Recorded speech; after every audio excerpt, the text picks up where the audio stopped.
El arte nos une. Hola a todos y bienvenidos a un nuevo ciclo de conversaciones Gallery Week en Santiago, el evento que reúne a las mejores galerías de arte contemporáneo de Chile. Esta vez presentamos nuestra versión online y nuestro ciclo de conversatorios, Prevalecer en el arte en un año en que para las artes visuales ha sido de gran incertidumbre, de cuestionamiento, pero también de reencuentro. Y es por eso que hemos decidido presentar este ciclo de conversaciones a través del mostrador, a quienes agradecemos por abrir sus puertas, por abrir sus plataformas. Quiero agradecer también a AGAC, la Asociación de Galerías de Arte Contemporáneo de Chile, su marca sectorial sísmica, ProChile, que nos apoya anualmente, Globox, Estudio Caudal, y a todos quienes hacen posible que este tipo de eventos que apoyan la cultura existan en Chile. Hoy queremos celebrar la figura de un gran personaje, de un gran artista. Se trata de Juan Pablo Langlois, que recién nos dejó hace un año, celebramos su partida, y nos acompaña también otro gran artista, Gonzalo Pedraza, a quien damos la bienvenida. Él es licenciado en Teoría e Historia del Arte y estudios magíster en Estudios Latinoamericanos, ambos en la Universidad de Chile. Ha sido curador de artes visuales en el Centro Cultural Matucana 100, es ganador del premio de la Fundación Fava, entre un montón de otras cosas. Bienvenido, Gonzalo, ¿cómo estás? Bienvenido a este ciclo de conversaciones Gallery Week en Santiago. Hola, Víctor. Feliz por varias cosas. Primero, por celebrar Galería Weekend, así que participando, contento del proyecto. Y hablando de Juan Pablo Langlois, que para mí es como uno de mis grandes amigos. Así que muy contento por eso.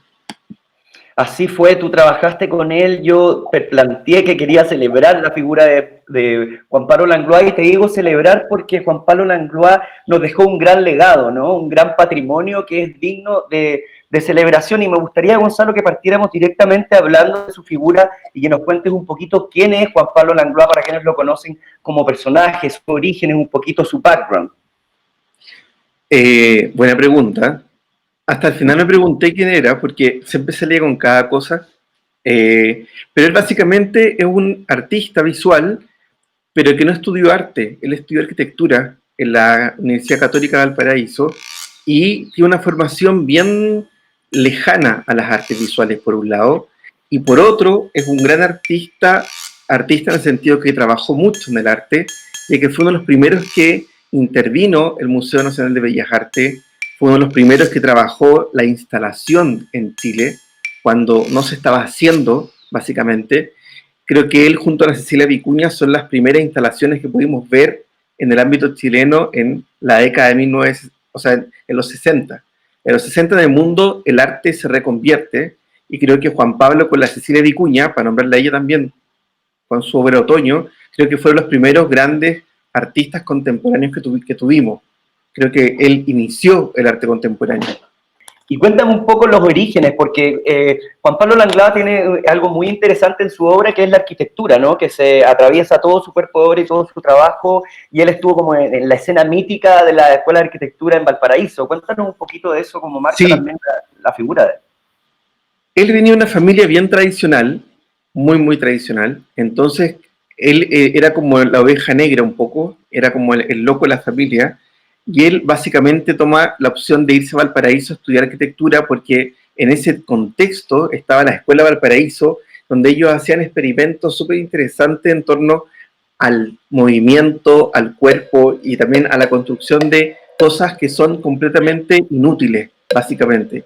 Era una escuela que tenía clara referencia al modernismo latinoamericano y mundial, y Juan Pablo se metió ahí a estudiar y tuvo grandes compañeros que hasta los últimos días estuvieron con él, y creaban cosas bastante locas. Yo me acuerdo que Juan Pablo me contó que su proyecto de título fue hacer una escuela, y se le ocurría, para bajarle el calor a esta construcción que hicieron, tirar agua con una manguera con su amigo.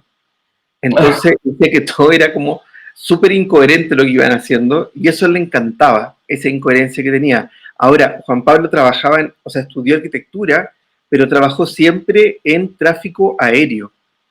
Era un tipo que trabajaba de los primeros cuando estaban los aviones en Chile, viendo dónde se viajaba y cómo se viajaba, qué tipo Qué de buen obra. antecedente, qué buen Sí, antecedente. eso no se sabe tanto, y eso fue que Juan Pablo es increíble porque él viajó mucho.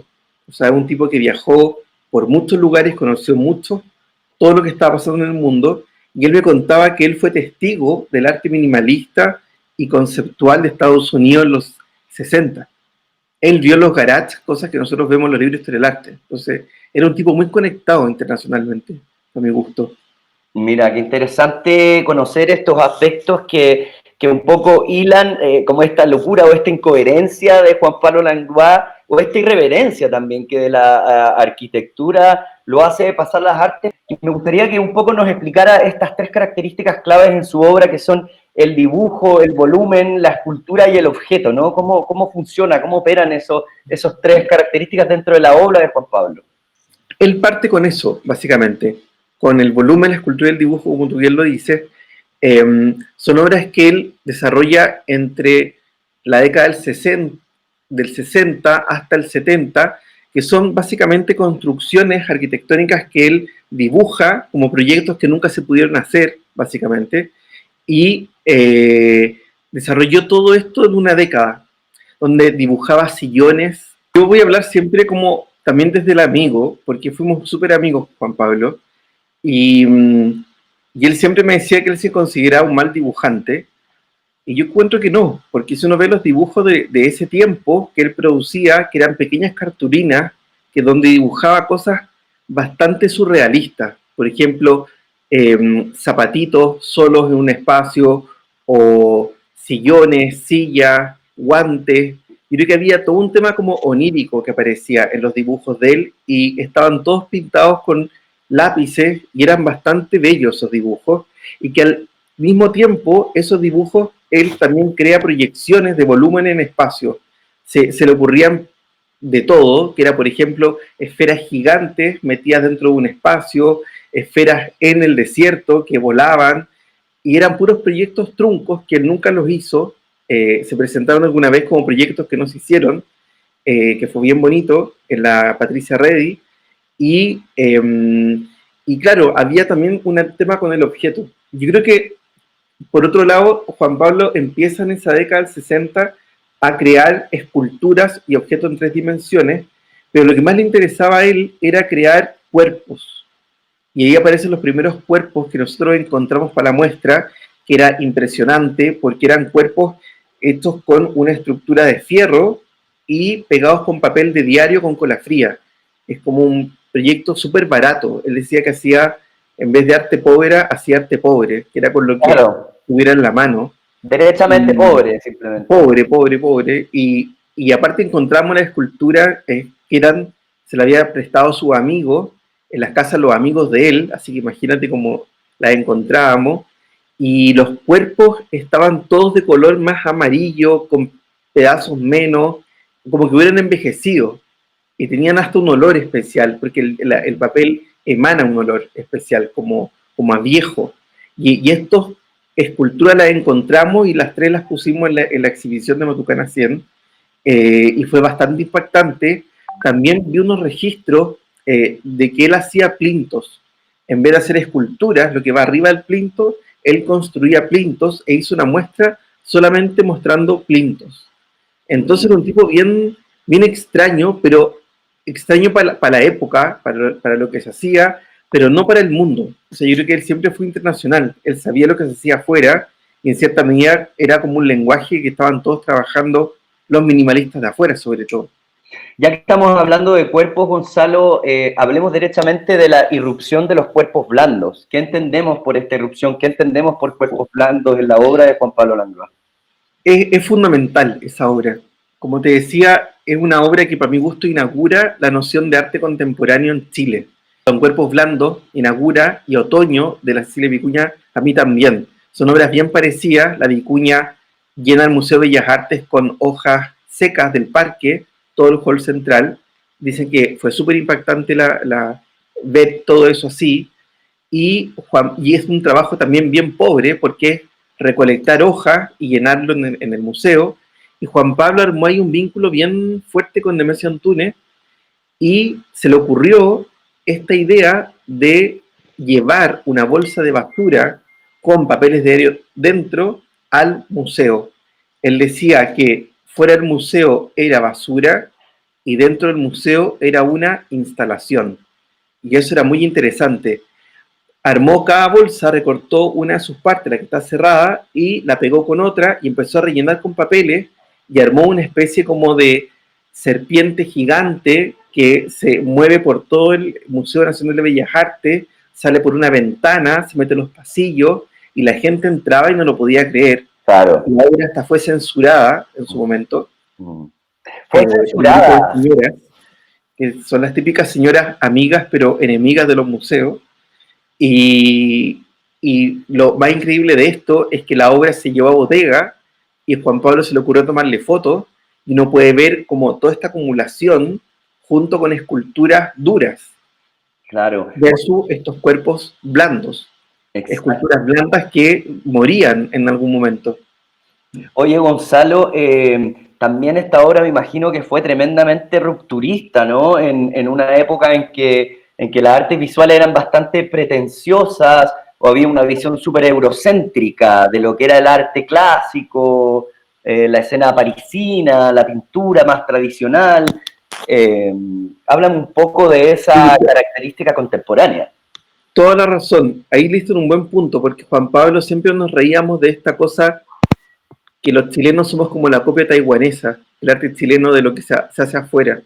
Entonces siempre tenemos una mirada, no sé, en un tiempo fue a París, después fue a Nueva York, y claro, son obras que son súper parecidas a lo que se hace con lo que se hace afuera en el mundo, y nos reíamos siempre también de cuando la gente venía y hablaba de sus títulos y sus medallas de maestría o doctorado afuera, como diciendo yo vivía la afuera, yo sé, y él decía que le importaba un bledo, que él ya había viajado afuera y que lo importante era hacer cosas que estaban acá adentro con la cultura chilena y que siempre fue una cultura bastante pobre en general, una cultura sin ningún tipo de acceso y también culturalmente muy pobre. Entonces creo que él era muy vanguardista en el sentido de ir adelante con muchas cosas. Creo que fue más vanguardista que la escena avanzada. Juan Pablo fue un tipo que avanzó mucho más y creo que él entendía muy bien el código chileno en cierta medida. Quizá por sus orígenes también de su familia y todo.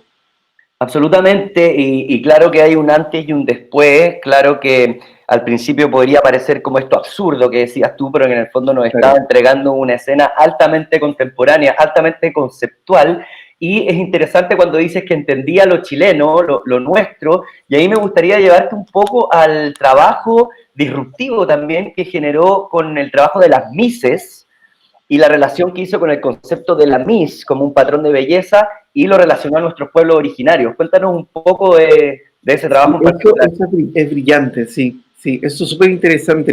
La primera obra que hace con las Mises se llama I Come From Chile, que consistía en recortes de diario de todas las Mises que aparecían en diferentes contextos.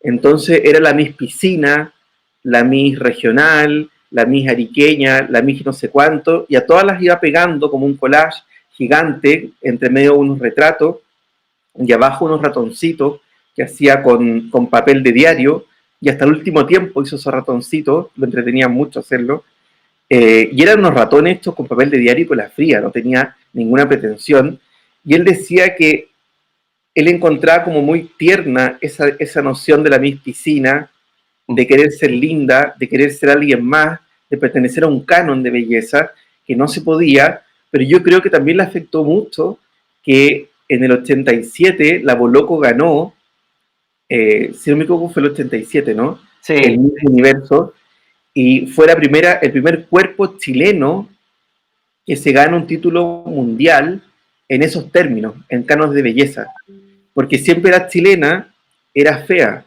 era baja, era gorda, era indígena, y él encontraba que estas mises trataban de ser todas europeas, todas ser rubias, todas se teñían o todas ser otra cosa, pero él rescataba esta noción y pensaba que los cánones eran demasiado violentos para un grupo de cuerpos que tenían un alto porcentaje indígena. Y ahí trabajó con Ona, Yamana, Cahuéscar, etcétera, y con todos grupos indígenas que fueron antes de la venida de la colonización española. Es ahí cuando Langlois entonces nos presenta la figura de la mujer fueguina, ¿no? Las mujeres fueguinas de Tierra del Fuego como algo que es totalmente opuesto a lo que el mundo quería. Era como, ahí había Sí, como una bofetada quizá. totalmente. Estas fueguinas él las hace y también hace una Miss, que es la Miss que el padre Gustavo Lepage la nombra como su Miss, que era esta momia. Y lo increíble de esta momia que le encuentra, que es una momia que está atrapada en sí, o sea, está abrazada en sí misma, y la piel que tiene parece papel de diario. La piel es como de papel, parece una escultura de Juan Pablo, pero con menos papel adentro. Entonces él rayó con esta Miss y aparecen estas fueguinas, que son dos mujeres que uno puede encontrar en fotografías antiguas, abrazadas, que medían 1,40 m, y él decía que eran bellas y hermosas en su presencia, Claro. teniendo mucho cuidado con la palabra bella y hermosa, porque en ese contexto él hace estas obras con un grupo, con un hecho bien terrible que ocurre a fines del 19, cuando Popper se dedica a cazar onas. Él cazaba a personas y el tipo muestra fotografías con los cuerpos muertos de los indígenas y él sobre ellos como trofeos de caza. Y él ahí, con ese tipo de imágenes, construye estas fueguinas abrazadas que son, en el fondo, las que aparecen en todas sus esculturas y fotocopias que va utilizando. Es un trabajo que Langlois toca a otros artistas también. Volus Pajarpa lo toca en La Tangente a través de los zoológicos humanos, ¿no? Todo este fenómeno que sucedió como de abstraer de la humanidad a estas etnias, a estas culturas y ponerlas, como dices tú, como un trofeo, como un objeto raro, como un objeto de zoológico. Y qué interesante esta como reminiscencia que tenía la obra de Langlois del papel, con la piel de la momia, ¿no? Hay una Sí, reminiscencia ahí inconfundible. Háblame un total. poco de los papeles ordinarios, ya que estamos hablando del papel. Hablemos de los papeles ordinarios y de los papeles sádicos. Sí, es importante el papel porque si te das cuenta, yo creo que él tiene, bueno, trabaja mucho con las palabras y todos los humanos somos papel también. O sea, todos tenemos escrito en nuestro cuerpo muchas historias. Es como que estuviéramos tatuados de llenos de historia y todo este papel de diario que se pegaba en el cuerpo era ese tatuaje en el fondo, de que contaba una historia. O sea, uno podía acercarse a estas esculturas y ver venta de máquina de coser no, en tal año o mataron a no sé cuánto y aparecían, se ven los pedacitos en cada uno de ellos. Y lo interesante de Juan Pablo es que él trabajó este problema de las etnias en el año 96 como primera obra y en el año 89 se hizo Magos de la Tierra, una gran exhibición sobre el problema de esto, de los centros y las periferias. O sea, el tipo estuvo siempre como unido a este arte internacional, creo que hace mucho tiempo, y en el año 2005 crea una increíble obra en donde estas mises se agrandan un poco y empieza a crear esculturas del fenotipo chileno, del oficinista al paseo humada, de los pequeños angelitos que estaban en la iglesia, de los cuerpos amatorios, de gente colgando ropa que le da un beso a su amante, de hombres con hombres, de pedófilos con niños, y toda esta construcción de este imaginario que él veía, porque él tuvo su taller en Villavicencio, y siempre amó el centro, le encantaban los bares del centro, los cafés del centro, y recorría por ahí, y él empezó a estudiar estos fenotipos y estos grupos, y crea estos papeles ordinarios, que fue un título que le puso Guillermo Machuca, un gran teórico, y cuando ellos desmontaron estos papeles ordinarios en la universidad, sí, que tenía un galpón, se dan cuenta que las cajas que venían guardadas servían de soporte y lo empezaron a poner sin ningún tipo de orden escultórico. Cuando uno entra a la galería de escultura, uno las ve siempre en alto, sino que estaban a tamaño humano y uno podría recorrerlas entre medio y era bien impactante. Oye, Gonzalo, estos fenotipos son interesantes y son bien sádicos, son bien republicanos también, hay unas figuras bien republicanas, bien cívicas, pero me llama la atención que Juan Pablo Langlois se consideraba a sí mismo un sentimental y lo sentimental muchas veces está relacionado a lo dulce, pero también al mismo tiempo había un contenido altamente grotesco en la obra de él. Sí, sí. Pero él decía que sin ropa éramos todos igual de grotescos. Entonces, es como eso. En el fondo, es muy humano el trabajo que hace él. Y él se dedica mucho a observar gente desnuda, que en ese tiempo, el 2000, no sé si te acordáis, que aparece La Casa de Vidrio, aparece la Baby Bam, esta chica que estaba con Luis Odega, se llamaba, ¿no? Que es un personaje. Mm. Y estaba también Tani cuando vino a tomar las fotos de la gente desnuda. Yo creo que todas esas cosas hubo una explosión del desnudo. Y yo Sí. creo que eso, en cierta medida, como que influenció mucho a Juan Pablo. Mm. Oye, hablemos un poco del contenido erótico, de la sexualidad, ¿no? Hay piezas bien claves también y bastante mitológicas, figuras como cisnes que se atraviesan con humanos. Cuéntame un poco de esa arista, ese aspecto, esa carga sexual. Esa obra es súper bonita, que se llama La Leda y el Cisne. Es una obra que parte siendo una escultura, donde aparece una mujer con las piernas abiertas y un cisne está husmeando sus partes íntimas. Y Leda y el Cisne es una especie como de tema de la historia del arte. Muchos artistas lo pintaron, que en el fondo es cuando Zeus se convierte en cisne para poder acercarse a una mujer que le gustaba y poder penetrarla, y la penetra como cisne. Y Juan Pablo, cuando vio esta escultura, tenía también al lado una escultura de un pedófilo que tocaba a dos niños, les tocaba el hombro, nada más que eso, y en algún momento se le ocurrió darles cuerda y creó un sistema súper rudimentario para que el cisne se moviera hacia adentro y este pedófilo tocara a los niños, como los hombros, y se presentó en el Museo de la Solidaridad, no me acuerdo exactamente la fecha, y claro, son sexualidades también fuera del centro, y también muchos grupos de homosexuales, de lesbianas, presentó todo lo que existió y ha existido siempre en el fondo. Yo creo que Juan Pablo nunca mitificó la idea de lo homosexual o la idea de la masturbación o todas esas cosas que uno cierra y la presentaba como algo súper natural también, Sí, siento yo. sí, y había también algo de crítica, me imagino, el trabajar conceptos como la pedofilia, en los escándalos de la iglesia, era bien consciente de todas las fricciones sociales que lo rodeaban. Sí, totalmente, totalmente. Él básicamente las mostraba. Yo creo que él tenía esa cosa de mostrarla y cuando tenía el tema en la cabeza, después se preocupaba mucho de que se vieran bonitos lo posible.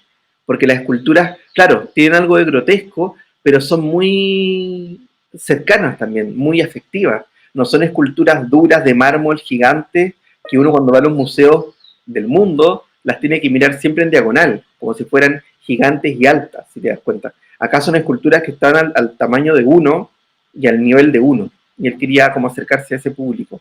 ¿Tú crees que Juan Pablo buscaba la belleza en estos cuerpos, en estos personajes? ¿O surgía un sentimiento más espontáneo, más de un niño que trabaja con papeles? ¿Cómo ves tú esa relación?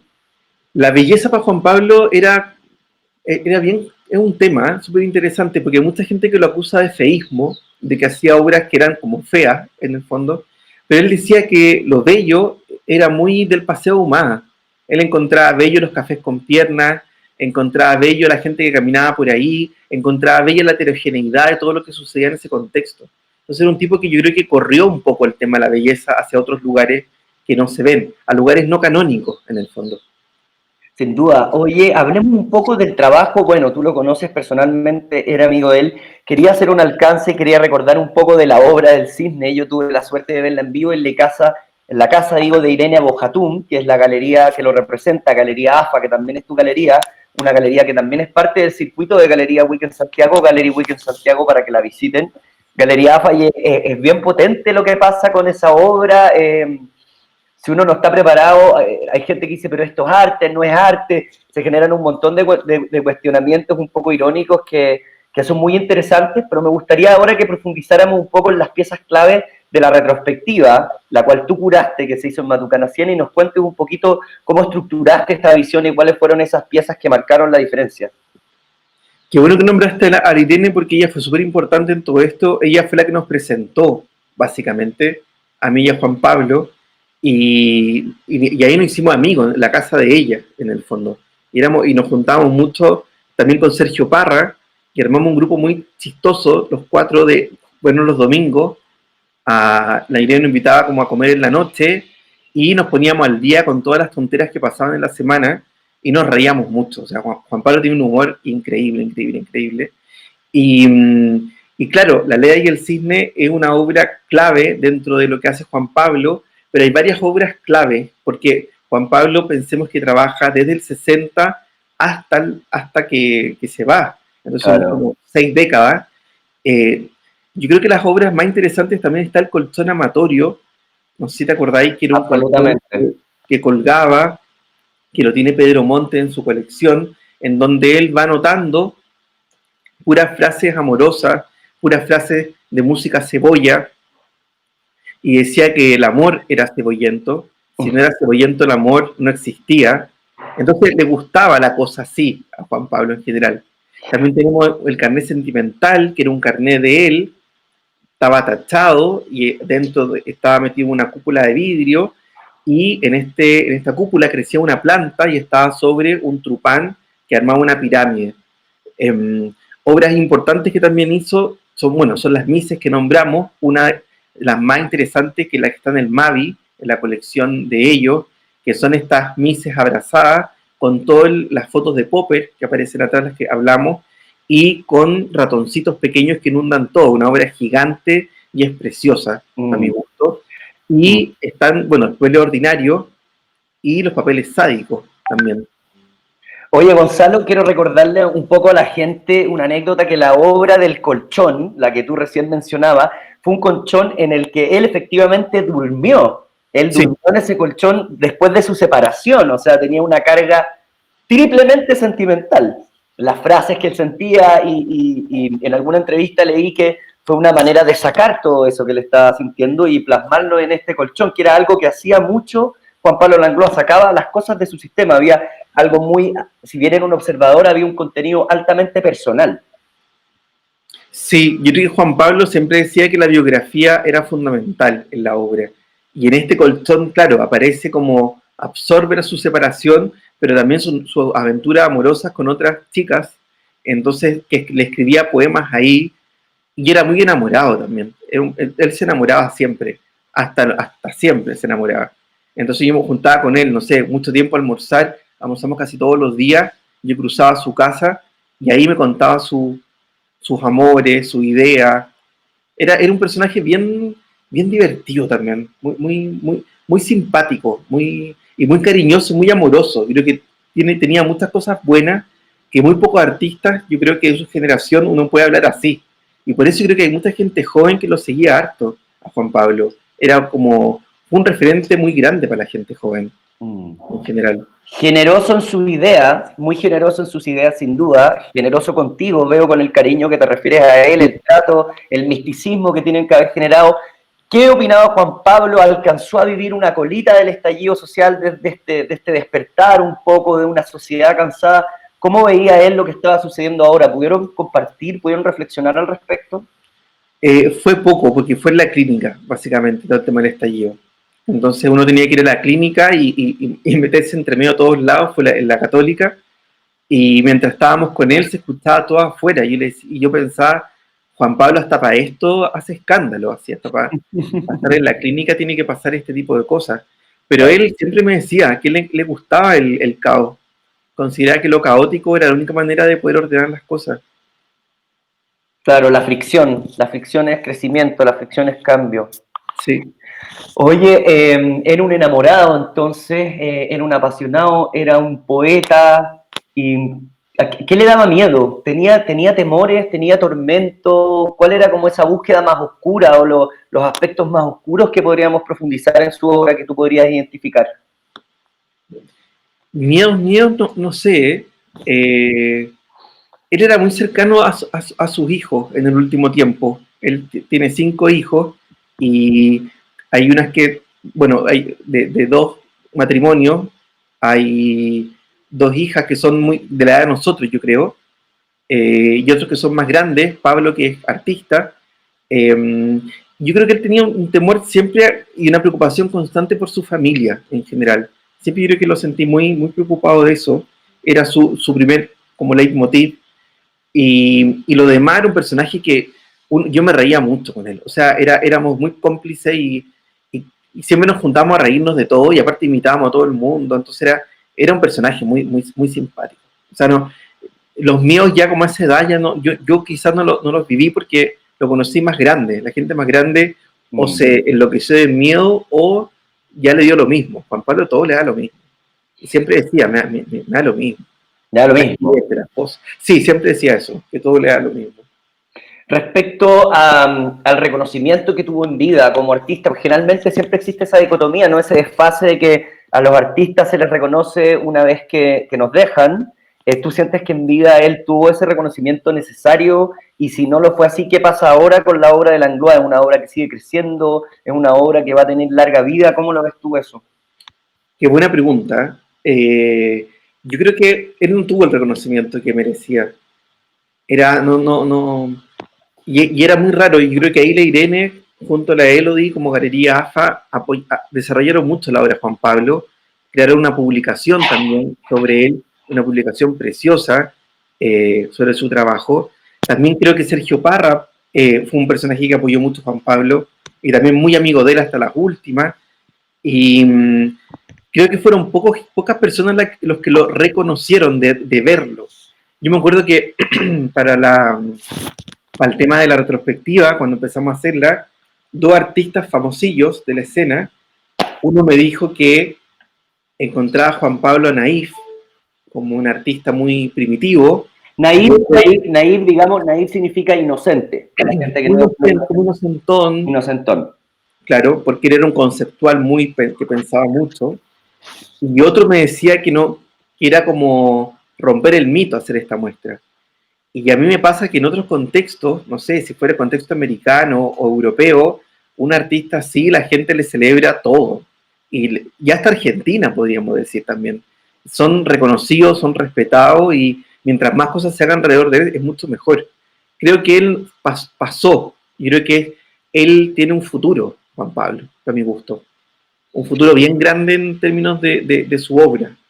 Eso, te quiero preguntar, quizás hacerte una pregunta un poco pretenciosa, pero para ir resumiendo, ¿cómo podrías tú definir el legado o cómo podrías tú definir, redondear su legado, su patrimonio, su acervo, el acervo de su obra, su Yo creo que él en unos años más, para mi gusto, así como siendo como vidente el futuro, se va a entender al fin y al cabo como el primer artista contemporáneo que tuvimos nosotros.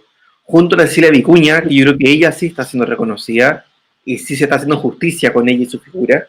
Y creo que para los teóricos que vengan adelante van a empezar a darse cuenta que en la década de los 80 y los 70 no era solamente la escena avanzada, sino que existían otros artistas que hacían otro tipo de cosas y que no eran naif, no eran inocentones, al contrario. Lo que pasa es que si tú no hablabas difícil o si tú no hablas difícil y todo es complejo en tu arte y nadie te entiende, no eres artista. Y Juan Pablo enseñó todo lo contrario.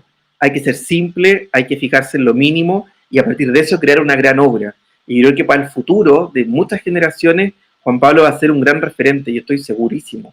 Creo que es un tipo brillante. O sea, yo ahí me he tocado, gracias, no sé, a muchas cosas, presentarlo en otros contextos como Buenos Aires, Nueva York, y la recepción es impresionante, Juan Pablo. Impresionante. Sí. ¿Cómo lo vas a recordar tú? ¿Cómo vas a recordar su figura? Bueno, todos los días lo recuerdo y hablo con él, siempre. Así que, y él siempre, no sé, se me pierden las cosas este último tiempo porque me estoy mudando de casa y él me decía, tienes que invocar a Sai Baba. Tú gritas bien fuerte y te aparece la cosa. Y me he visto varias veces haciendo eso. ¿A quién? Sai Baba, me decía él, que es como una especie como de dios mítico indio y que había que invocarlo y se aparecían las cosas y se te aparecen, así como... Wow. Entonces, todos los días estoy con él, o sea, en cierta medida comparto todos los días con él en los recuerdos, en las lecturas, no sé, fue un gran amigo, Juan Pablo. Bueno, Gonzalo, ya nos estamos acercando al tiempo, a nuestros 40 minutos de conversaciones. Quiero agradecerte por compartir la figura de Juan Pablo Langlois. Yo creo que la gente se impregnó, se empapó, ¿no?, del trabajo de este genio, podríamos decirlo, de las artes visuales chilenas. Gracias por compartir tu amistad con él y por abrir. Quiero agradecer nuevamente a nuestros amigos del Mostrador, a GAC, Sísmica, Globox, Caudal y a todos los amigos de Galería Weekend Santiago, a que sigan participando de este ciclo de conversatorios, a que ingresen a galleryweekend.cl y vean toda nuestra programación muy completa de conversatorios. Tenemos una muestra de arte muy bonita. Y nada, Gonzalo, agradecerte nuevamente por esta conversación, por abrir tu corazón con nosotros, y quiero decirte que siempre estás invitado a Gallery Weekend y es un placer tenerte con nosotros siempre. Bueno, Víctor, gracias por la invitación y gracias sobre todo por hablar de Juan Pablo. Siempre va a ser un gusto. Así que suerte en el proyecto. Gracias, que estén muy bien todos. Recuerden que el ciclo de conversatorios va a estar en línea en El Mostrador. Muchas gracias a todos, que tengan un lindo día. Chao, chao. El arte nos une.